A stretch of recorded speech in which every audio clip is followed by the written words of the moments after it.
everybody, welcome to my channel. My name is Maria. Happy Tuesday. Okay, so we have made it past Labor Day and everybody's back to school doing their thing.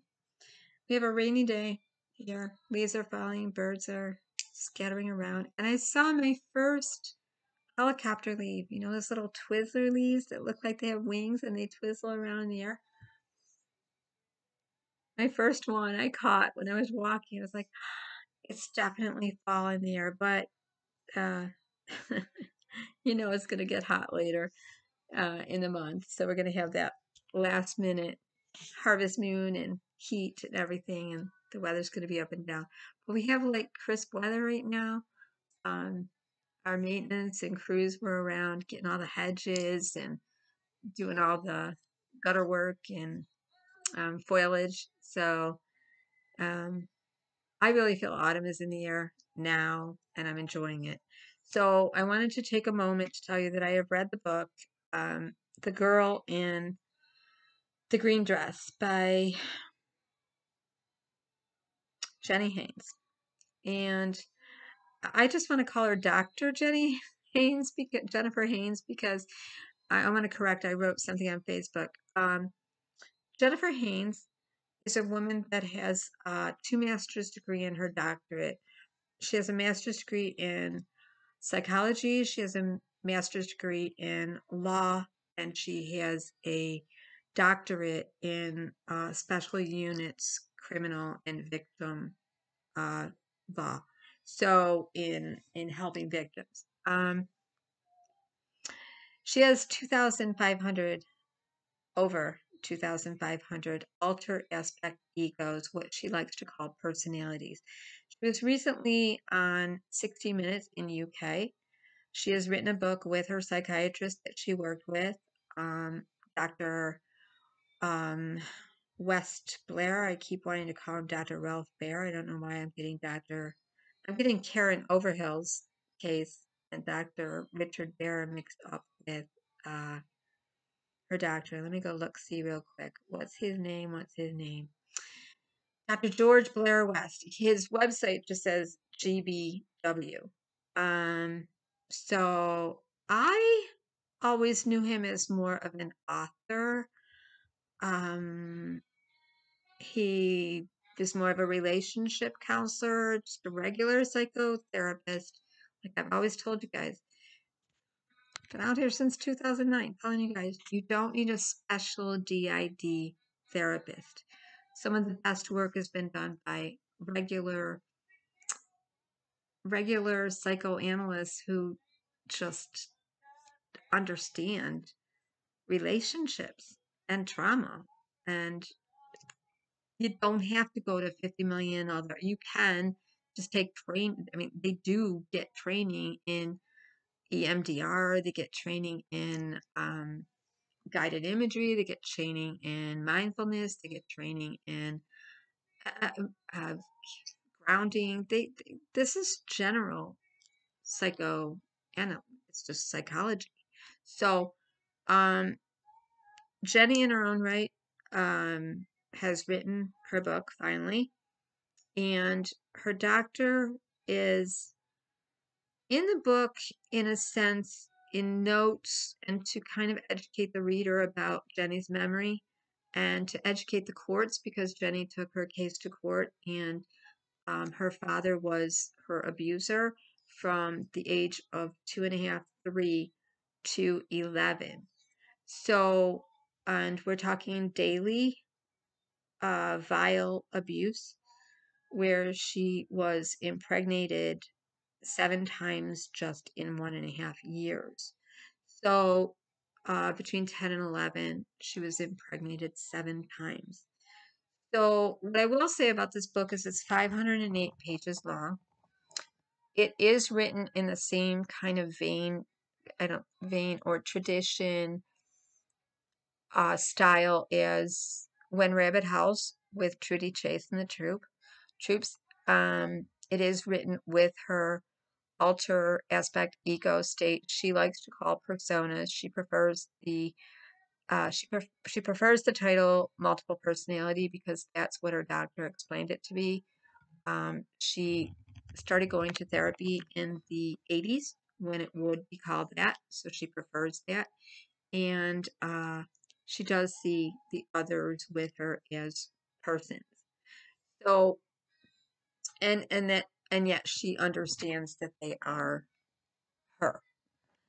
So what's different about Jeni's case is that she is the first person diagnosed with multiple personality or dissociative identity disorder who actually took her abuser to court and was allowed to have several, 4 or 5 of her alter aspect egos testify and give evidence that the judge listened to in private, and it was considered credible. Her doctor does explain her memory is pristine, above standard, and what she has is superior autobiographical memory. Now, remember I made a video about this a long time ago because I went to the memory clinic, and that was back in like 2012, 13. I went to get evaluated, and what I was told is, first, have you ever read James Joyce, Ulysses, Stream of Conscious Writing? And I said, when I was a social worker, it was on the reading list, we did read it. And he said, read it again, and you'll see that what you're doing is you're operating on many streams of conscious, like James Joyce in Ulysses. Okay? He said, you're perfectly fine.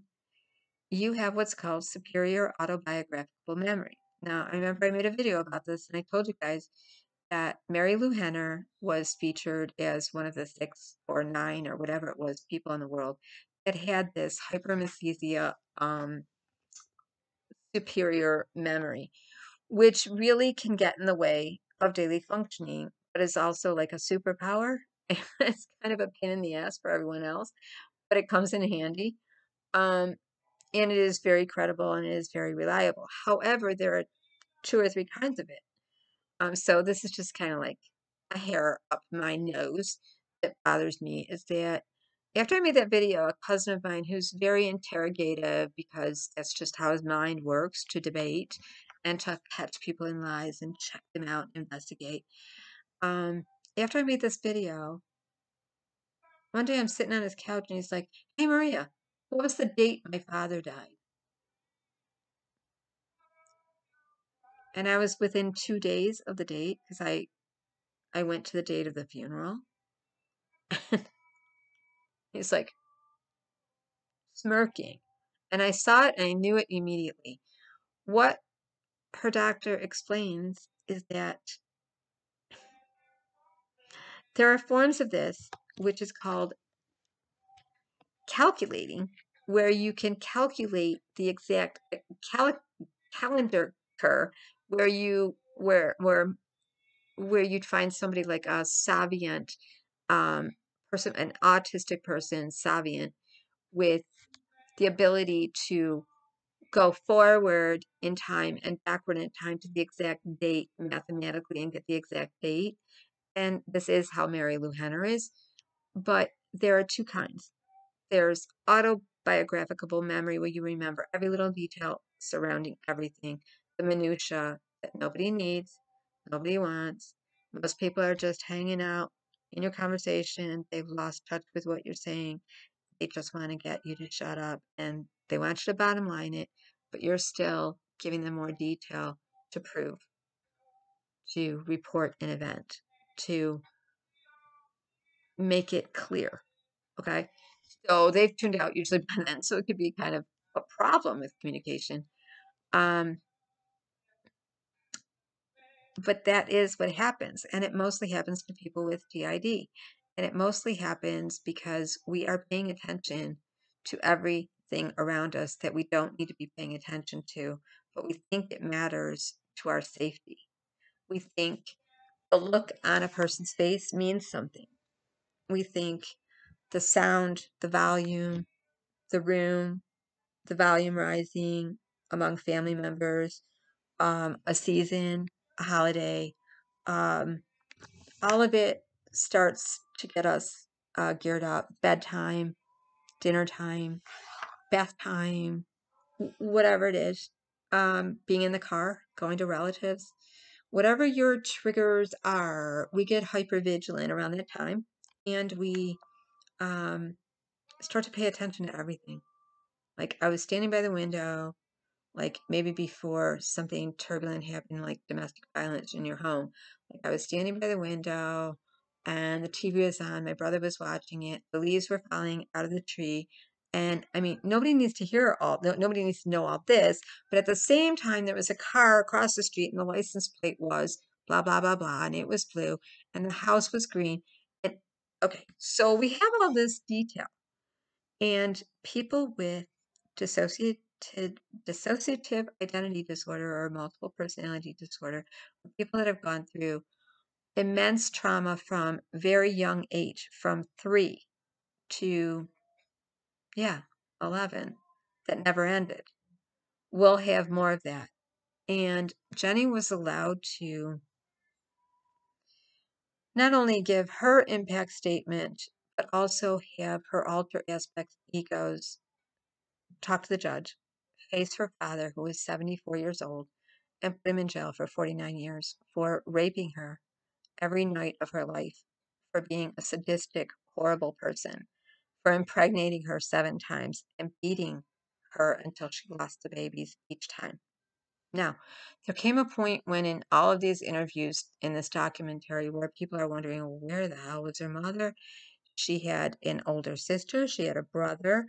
The mother stayed at home. She didn't leave the children with babysitters. She was a stay-at-home mom.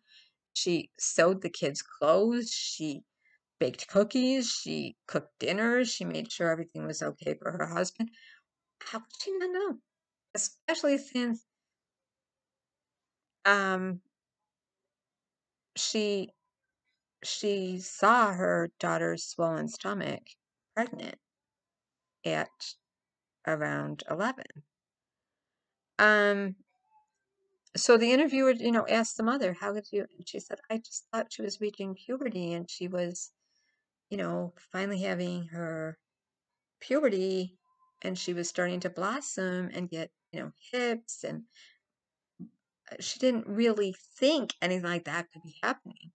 And also, where were you when this was happening? If your daughter was being taken to doctors, and every doctor was saying, "This little girl is attention seeking. There's nothing to be seen here. She's a liar. She's crazy. She's got a huge imagination. She's fantasizing."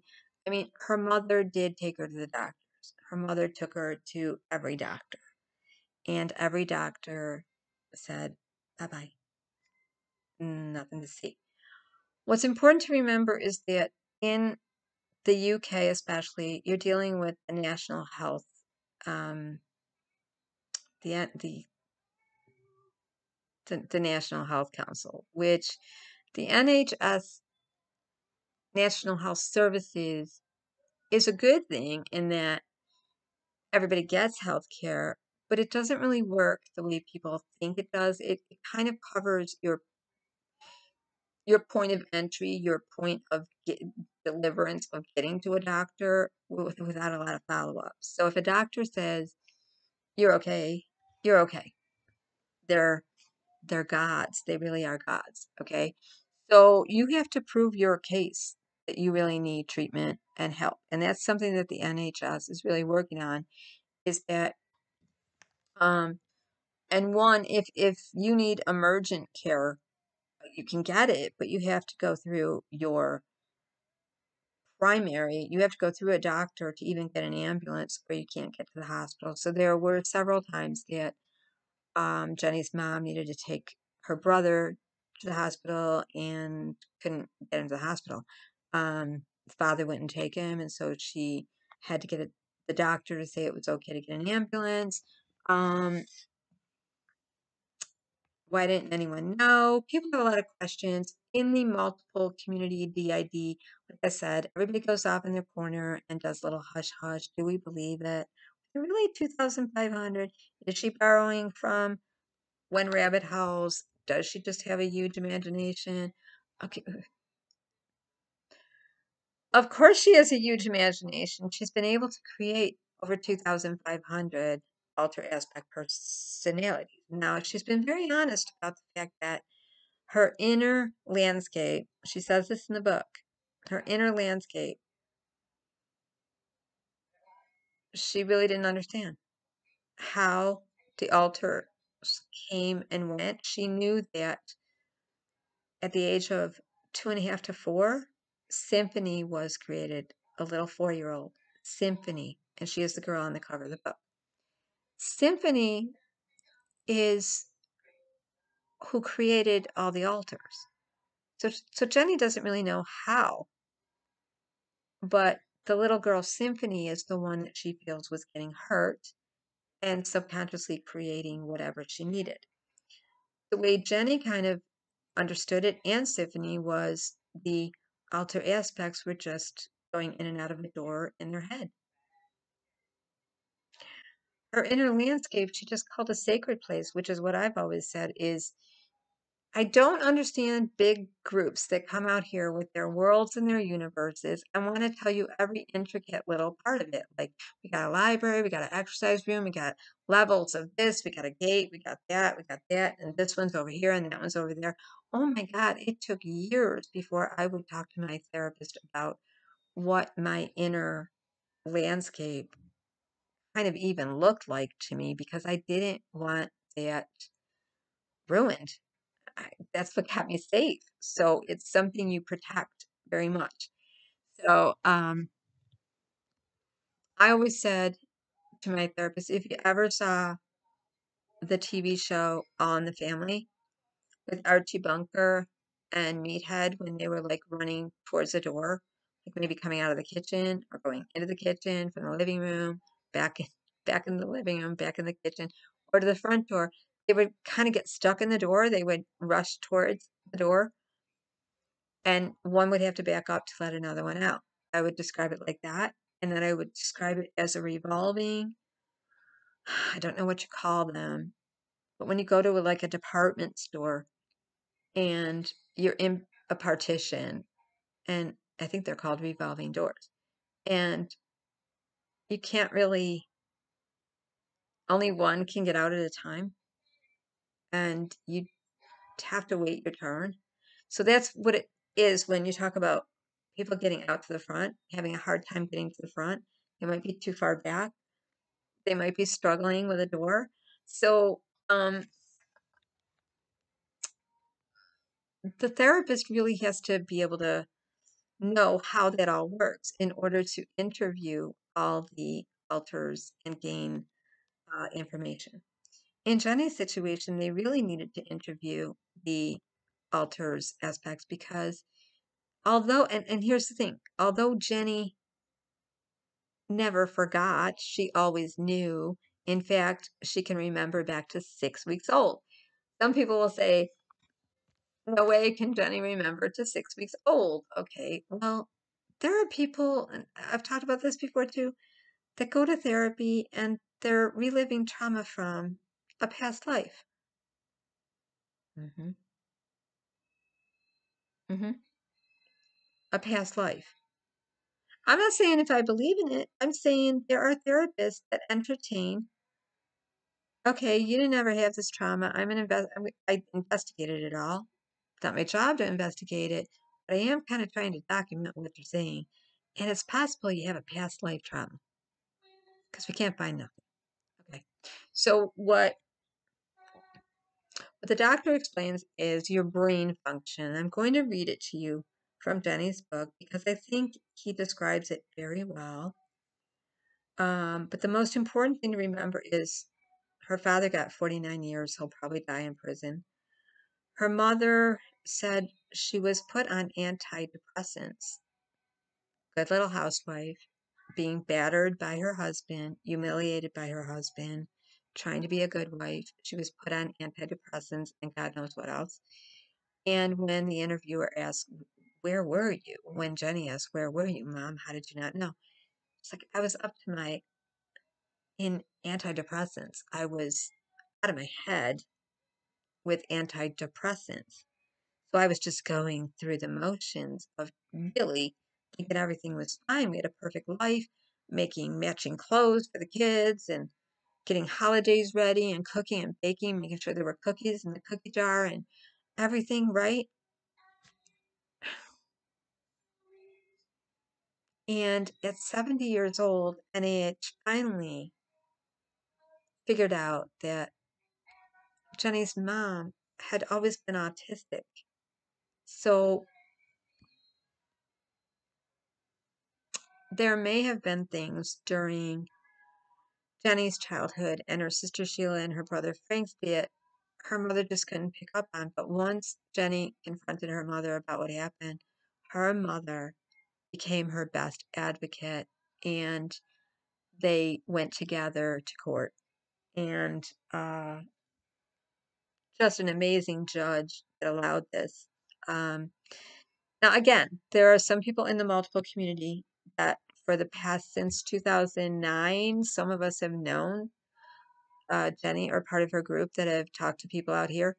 And we've wondered, okay, well, um, a lot of physical damage to her body from the abuse.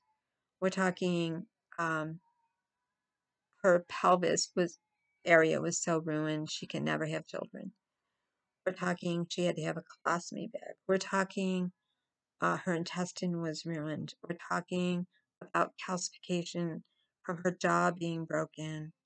Another thing that the doctor says that's very important, and I think people should realize this, when there's a normal fear of dentists that all children have, but when a child, for no seemingly reason, has a strong reaction to a dentist going into their mouth, and they haven't even done anything to them yet, and they try to like lay them down, and this is what I had. If you have a person that they got a cute little figure, they're taking care of their hair, they're taking care of their face, they're taking care of their body, they're all in style, but their teeth don't make sense, they're not going to the dentist, it's because they don't want anything in their mouth because they've been, trigger warning, orally raped as a young child. They've been held down and orally raped. Okay.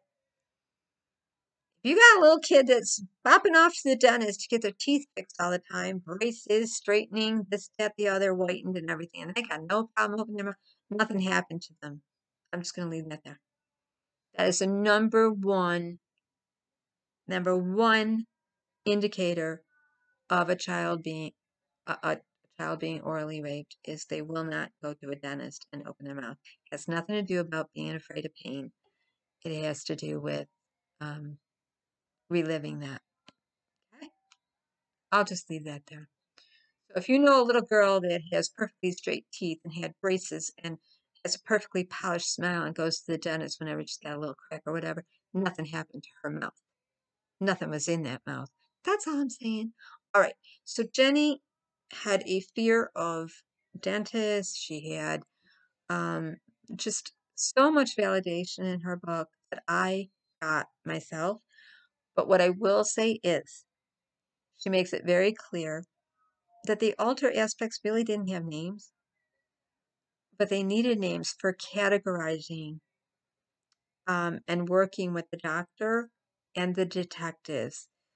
The detectives worked on this like thousands of man hours, thousands of pages of notes with the doctor, with all the different personalities. They interviewed all of them. It's very rare that that would happen. You would have been just chalked up to crazy. And that had happened to her for a long time. Since 2009, she had reported her dad. But when the Me Too movement started to heighten, by 2017, he was put in jail for other crimes. And then by 2017, he was extradited. Excuse me. Sorry. It's Tuesday. Telemarketing Tuesday on the phone. Usually it says scam or spam risk or probably fraudulent, but Not this time. So I apologize. Jeni has been through hell and back. Her mother has been through hell and back. I really believe some of the things that we're not hearing about in the book, and if you get the book, it's on Kindle now. You can pre-order it for December. I'm going to be reading parts of it, but I really do believe that the NHS failed Jeni. Now, Jeni was awarded over $81,000 from her father, but she hasn't been able to access any of that money. And because of the colostomy bed she had to have and the back injuries and the jaw injuries and everything, even though she is a doctorate with 2 master's degrees, she is unable to work for mobility issues. She also needs, um, she's never been out of her mother's home. There was a real attachment to her mother. Um, she and her mother were living on a pension. Um, After all the therapy they had to go through with their dad going to jail and her going to therapy and so much realization and treatment, um, they became impoverished. And so even though the court awarded her the money, um, that didn't really happen. So there is a GoFundMe page for a good amount of money. She has finally moved into her own home away from her mom. She is with a partner now. So she's doing better. And I found what the most interesting is that I loved that she was so honest about, um, she simply never had any names for them. She just, and it's going to sound gross, but I'm going to give you an example.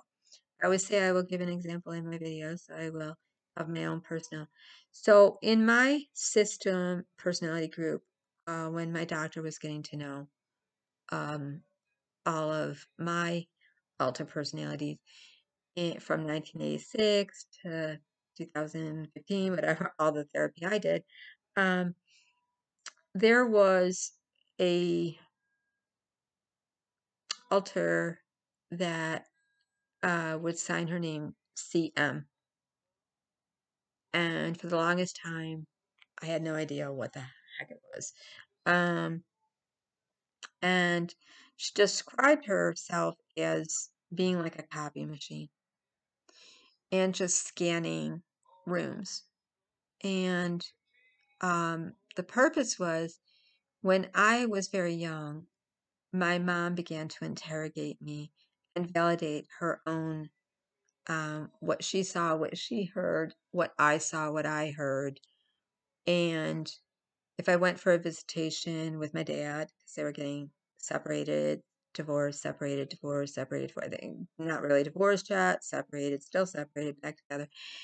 When we went on visitations with other family, my mother interrogated me. We're not talking a little bit of like, hey, how was your visitation?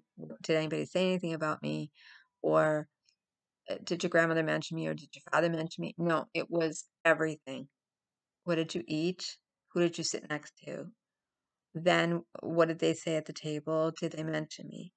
Are you sure they didn't mention me? I can remember coming home from visits where it went on for hours. I shared a room with my mother. I slept in the same bed with her. And I eventually got my own bedroom. During that time, it was horrible. It was like, what did your stepmother say? What did your father say? Where did he bring you? What did your grandmother say? What did your grandfather say? What did your aunt say? What was he wearing? What were they wearing? It just, how did they say it? She would wake me up. How did they say that?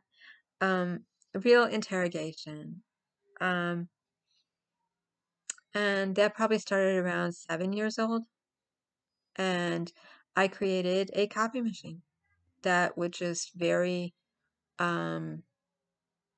weirdly, I think it was weird, just verbatim repeat whatever anybody said. Like, okay, because I thought I needed to. Okay, Uncle so and so said this, Grandma said that, and Aunt so and so said this, and my brother said this, and Dad said this, and um, And then when we were in the car, this happened. And then, okay. So that is what CM was doing, like a copy machine of anything, just repeating everything. So that lent itself to the memory thing too, but it was also a form of hypervigilance of keeping everything in check. So if you had to, say, you knew what was going on around you. So what Jeni is saying in her book, which really I really grasped as cool, that I can see a difference in what if we're going to compare When Rabbit Howls, is that Jeni didn't have names and the alter aspect personas didn't have names. She didn't name them. Her doctor didn't name them. She knew they did things for her, like I knew CM took over the interrogation, like, okay, I saw this, that kind of thing. Copy machine. Copying information that I just got tired of answering. So at some points of Jeni's abuse, there were certain alters that would be able to be in a certain position for the father longer. And the only way she knew how to describe them is that's the person that keeps the mouth open without the jaw being broken. That's the person that breathes when I'm choking. That's the person that holds their breath. Or so no names. Now, the therapist recognized their different alter aspects, whatever. You want to call them ego states. She calls them personalities and multiple personality.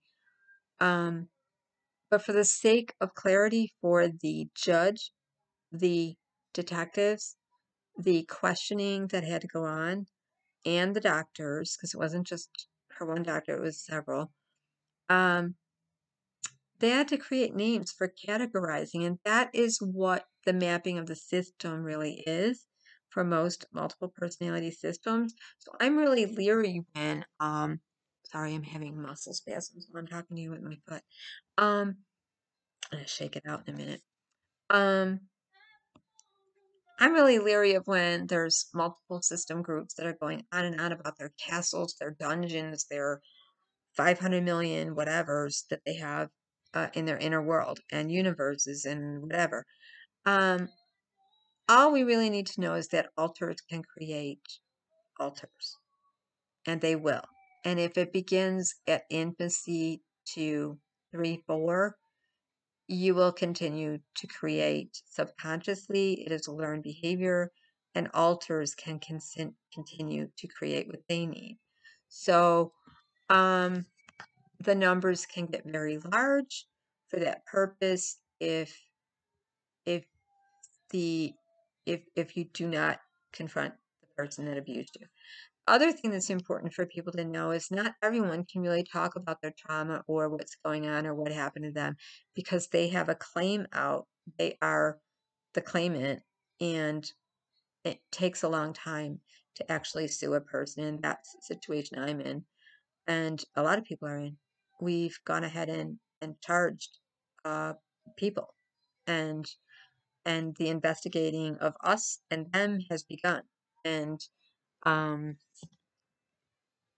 you can't talk about it on social media. So, that said, I think it's a wonderful book. I think she is a wonderful lady. I think her mother and her are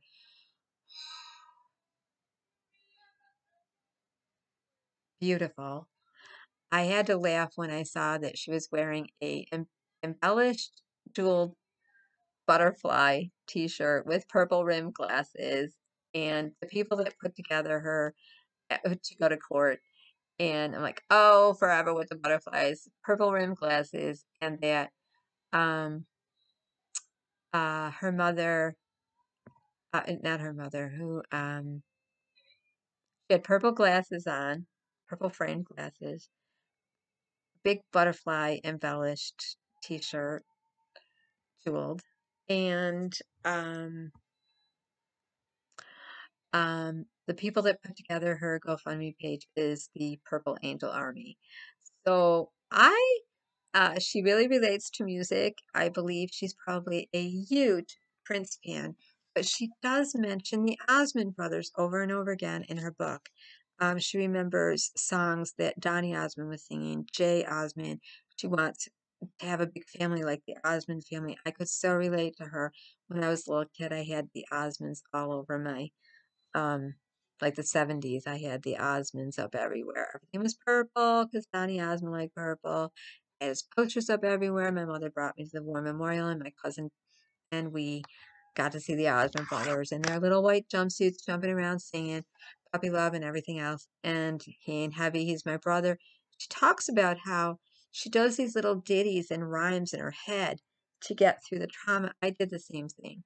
I sang myself nursery rhymes. My mother used to sing I'm a lonely little petunia in an onion patch, or Humpty Dumpty sat on a wall, Humpty Dumpty had a great fall. All the king's horses and all the king's men couldn't put Humpty together again. Um, my mother would get into the sing-songy rhyme thing, and I would uh, repeat that to myself in traumatic times. Um, So you never, almost like a meditative way, and you never know what you're going to latch on to, a song, whatever, and a prayer. Now I lay me down to sleep. I pray the Lord to my soul to keep that. That prayer actually used to scare me. I used to say something, I don't know where the hell it came from, but I used to say, um, angels before me, angels around me, angels protect me, angels guide me. Like as a 5-year-old, I used to say it repeatedly. No. So, anyways, I will say as a cautionary and symphony, the 4-year-old alter aspect ego, that we have to remember 4-year-old alters are not 4 in their understanding when they're writing. That might be the age they say stuck at. Um, but they're perfectly able to articulate as adults. Um, or not. They might enjoy doing little child things because they were stunted in that trauma, but they are some of the most, they're older, um, helpful. Okay. And they don't always talk in little language. They can actually be very articulate and grown up. So, um, um, I guess what I want to say is the 5, well, I guess 5 to 7 persona aspects that are in this book that are going to testify out of the 2,500 or more. It's like 5 to 7 that are actively involved with the detectives and with um, the doctors and with the judge and in the book. And that would be Little Ricky, Eric, Muscles, Maggot, Symphony, and I'm sorry, I'm forgetting somebody. Jeni, and I'll get it. So it doesn't have to be all of them. Okay, is my point. And they don't pull any, they tell you right, Symphony says from the beginning, you might want to read this in small doses. It is very triggering. Even if you've never been abused in your life, you're going to have a hard time reading it because they write it raw. It, um, they write together everything they sensed, felt, all of it. It was very hard to read. It took me, which usually 500 pages. I'm kind of a speed reader, so I could read through it like in an hour. It took me about 12 hours to read it, and I had to just keep putting it down. Not for bad writing, but for the amount of abuse that was going on. I never questioned that any of it was real what I questioned was, how are they able to get it all on paper and still um, and be healthy. So, but I think for some people it's a very cathartic thing. So for me, it is cathartic to write. Um, the most cathartic thing for Jeni is that her father, and the most sad thing is that her father is in jail. So, and he'll probably die in jail. Um, so that has to weigh on her after the victory of this man who has been sadistic, masochistic, a monster, abhorrent, abuse, who has been my torturer since day one, is behind bars and he can't hurt anybody because he was hurting other people. But every day he was hurting her. There was no getting away from his abuse ever. Um, it has to be a good feeling to know that he, in the middle of it all, said, "Okay, I'm guilty." So out of the 45 charges, he was pleading not guilty, and then he broke down while Jeni was reading her forever page impact statement and really looking him in the face and reading it. He broke down and said, "I'm guilty." So that had to bring some relief to her, but it also had to bring a lot of sadness to her mom, her family, and her too. So it's a very mixed bag of emotions, and I didn't want to cover this out here because a lot of us have known about Jeni since 2007, 2008, 2009, and it wasn't going anywhere. And then all of a sudden, 2017, they extradited her father from the UK and put him in jail. And I think that was because of the Me Too movement and Time's Up. And then she didn't get to testify until 2019. So he was in jail for 2 years. And, it was very iffy if they were going to believe personalities, alter aspect egos. So, I'll leave all the links. And what I want to say about UK 60 Minutes is I've never really trusted UK programs because I see them as very tabloidish and like rag sheet news. I think they tend to go for the salacious where they fact check more here in the States and it's more formal, the 60 Minutes.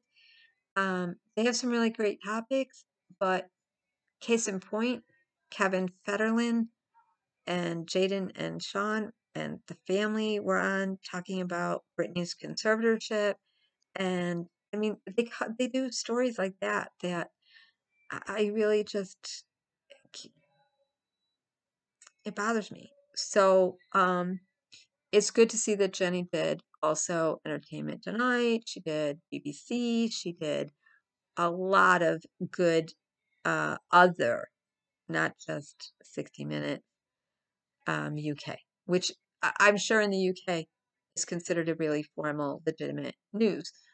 But in the States, a lot of us don't look at the UK 60 Minutes as real legitimate news. We look at it like Mirror or Daily Beast or just tabloid kind of stuff. Or the Sun or whatever, like not Daily Beast, like the Sun and that kind of stuff. And the Mirror and all that. So I misspoke there about the Daily Beast. So let's just say I think of them as like TMZ, tabloid trash news, even though they have some good topics every now and again. They just serve up more salacious. There was a little bit of the circus shit show of show us your personalities kind of thing, and Jeni did. She wants to keep all 2,500, and her doctor says that's perfectly fine for her frame of reference and what she's gone through because she was never ill. She was never ill. So I was going to read it to you, but let me go quick. I don't want this to get too long. I know I'll lose y'all if I do, but let me just read.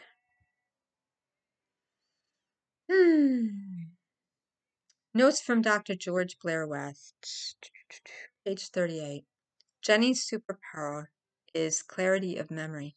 Jeni's memory is a force to be reckoned with. Indeed, the unexpected clarity of recall that people with DID have is one of the key reasons why the mental health profession had such a blind spot when it came to recognizing this condition.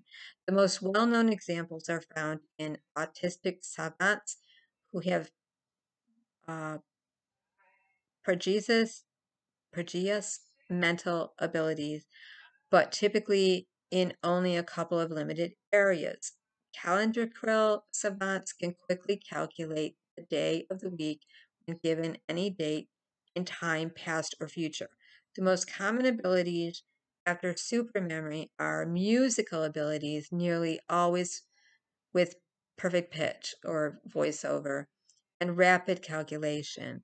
Savants are rare, making up around 1% of those with autism, which translates to around 1 in a million in the general population. Psychiatrists, when confronted by a patient giving the level of recall that you have just read about, is that it seems highly unlikely that a savant level recall and gross abuse with the latter, erroneously believed to be rare, would coincide in the same person who is not savant.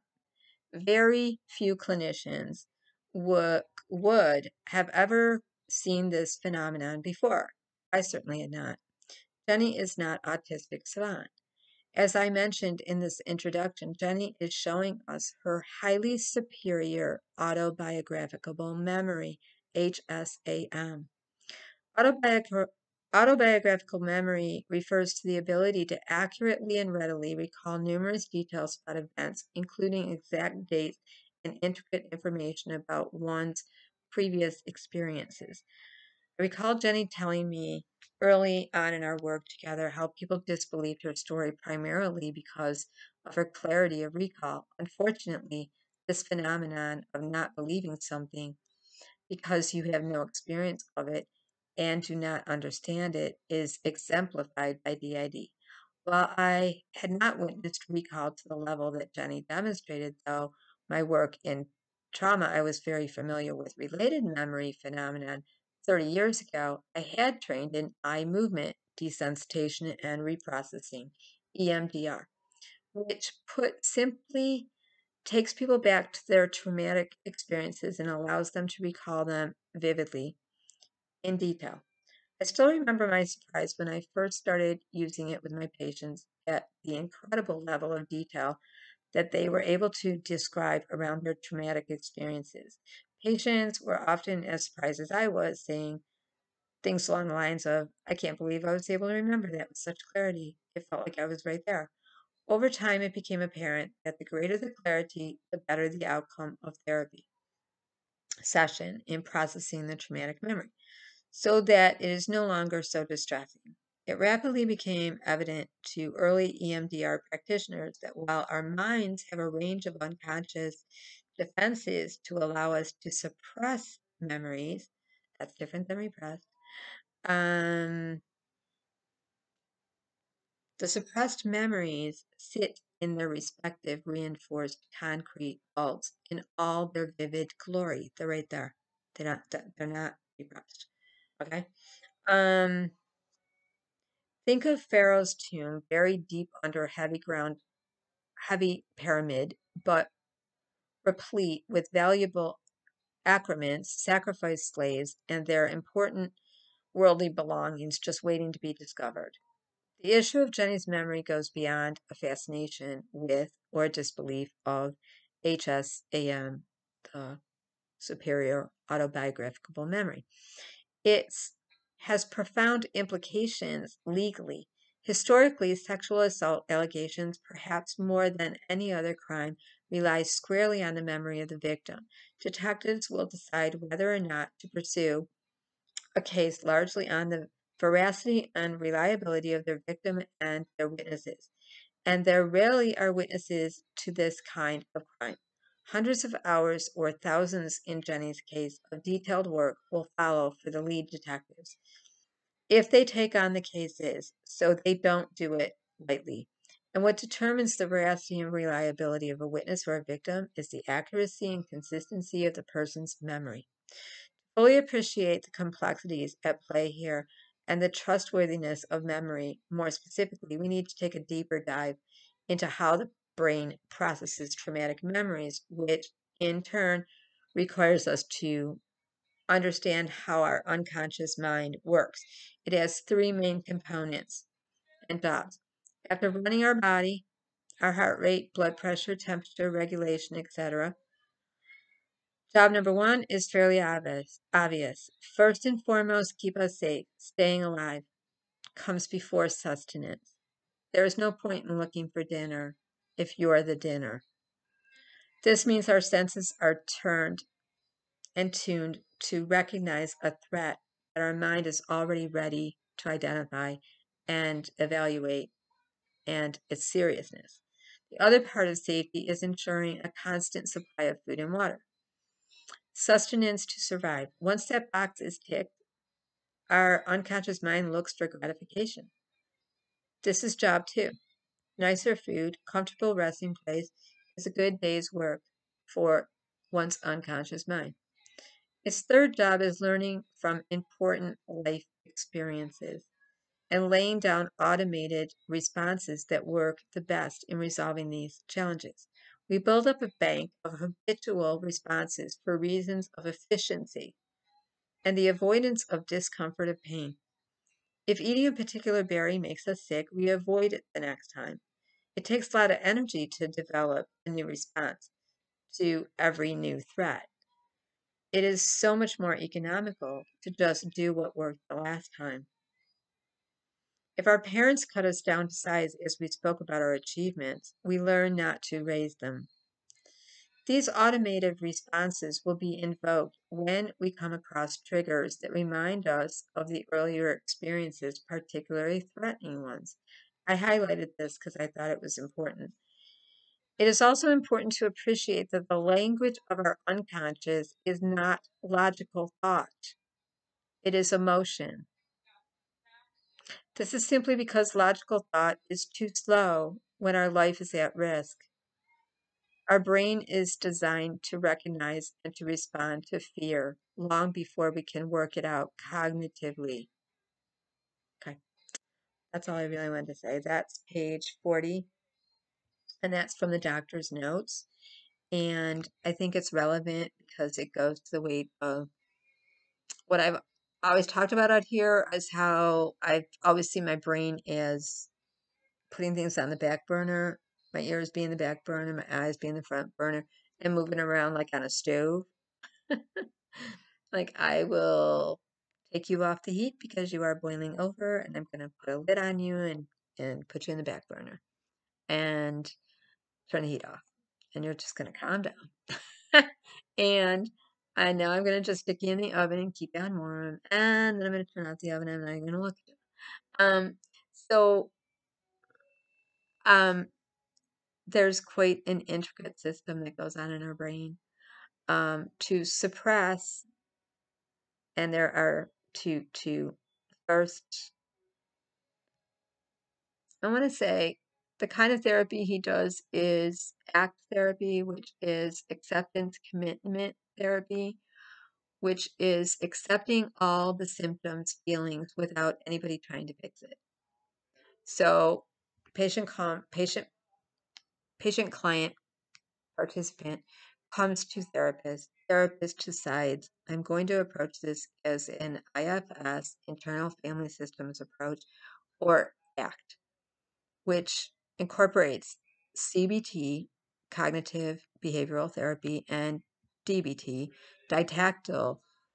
Uh, these are tools, didactyl behavioral therapy, and mindfulness, grounding, and exercises to do to achieve, to stay in the now, to recognize you're having the symptoms, you're having the panic, you're having the dread, you're having the physical symptoms, all of it, you're reliving it, you're experiencing it, but you're in the now. It can't hurt you. So we're not going to try to fix you and take those symptoms away. We're not going to try to throw you and immerse you into them. We're going to have you negotiate around them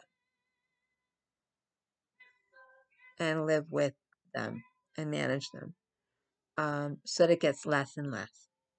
So her doctor didn't use medication. He used guided therapy and EMDR. He used kind of like a third wave therapy approach of ACT, which is acceptance commitment therapy, and didactyl and behavioral cognitive therapy, with categorizing her system group and letting her take the reins and get empowered. So I don't think it's not really a book where we've seen where other therapists come in and write the book for them. It's not like that. Uh, Dr. Jennifer Haynes and her system group, which she says, this is interesting. She says, they're all me. So she wants to keep all of her. Um, and uh, so that they can experience some good in life instead of just being created subconsciously. She doesn't even know how, um, to have pain. So she wants them to experience good so that when they leave, they will have had a good life. And she's 53 years old now. And she brought charges against her dad at 49. And so that's the book, The Girl in the Green Dress. Read it in little spurts. If it's too triggering, just put it down for a little while and then read it in little spurts. And let me know what you think of it. And that's my review of The Girl in the Green Dress. And I wish Jeni and her mom and her sister and brother good health. Bye.